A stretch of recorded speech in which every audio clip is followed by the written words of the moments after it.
அதிகாரம் 27 தவம். உற்றநோய் நோன்றல் உயிருக்கு உருக்கன் செய்யாமை அற்றே தவத்திற்கு உரு. பிறருக்கு வரும் துன்பத்தை போக்குவதும் தன் துன்பத்தை பொறுத்து கொள்வதுமே தவத்திற்கு சிறந்த இலக்கணமாகும். தவமும் தவமுடையாருக்காகும் அவமதனை அஃதிலார் மேற்கொள்வது. தவக்கோலமும் தவ ஒழுக்கமும் உடையவர்க்கே தவம் கைகூடும். அத்தகைய பண்பு இல்லாதவர் மேற்கொள்வது வீண் முயற்சியே ஆகும். துறந்தார்க்கு துப்புரவு வேண்டி மறந்தார்க்குள் மற்றையவர்கள் தவம். துறவரத்தில் உள்ளோருக்கு உதவுவதாக எண்ணி இல்லறத்தில் உள்ளோர் தவம் மேற்கொள்ள மறந்தார்களோ ஒன்னார் திரளும் ஓந்தாரை யாக்கலும் எண்ணின் தவத்தான் வரும். தீமையுடைய பகைவரை அடக்குவதும் நன்மை செய்யும் நண்பர்களை உயர்த்துவதும் தவ வலிமையால் மட்டுமே கிட்டும்.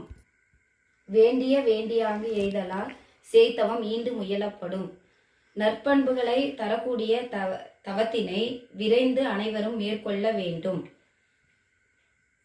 தவம் செய்வார் தம் கர்மம் செய்வார் மற்ற அல்லார் அவன் செய்வார் ஆசையுள் பட்டு. தவத்திற்குரிய பண்பனை கொண்டு மேற்கொள்வர்களாலேயே தவம் மேற்கொள்ள முடியும். அத்தகைய பண்பற்றவர் மேற்கொள்வது வீண் முயற்சியே ஆகும்.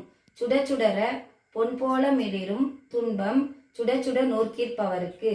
தீயில் சுடச்சுட பொன் மின்னுவது போல துன்பம் பெற பெற அதனை பொறுத்து கொள்வதே தவமுடையோருக்கு சிறந்த பண்பாகும்.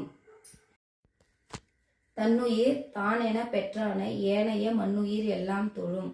தனது என்ற புறப்பற்றும் தான் என்ற அகப்பற்றும் அற்றவனையே உலகத்தில் உள்ள எல்லா உயிர்களும் தொழும்.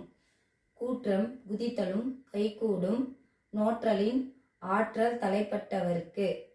தனக்கு வரக்கூடிய துன்பத்தை பொறுத்து கொள்வதும் பிற உயிர்களுக்கு துன்பம் கொடுக்காமல் இருப்பவர்களுக்கு மரணத்தை வெல்லும் வலிமையும் கைகூடும். மரணபயம் நீங்கும். இலர் பலர் ஆகிய காரணம் நோற்பர் சிலர் பலர் நோலாதவர். உலகத்தில் தவம் மேற்கொள்ளக்கூடிய வலிமையுடையவர் சிலராகவும் தவ வலிமை அற்றவர் பலராகவும் இருப்பதால் சிலரே காரணமாக இருப்பவர்.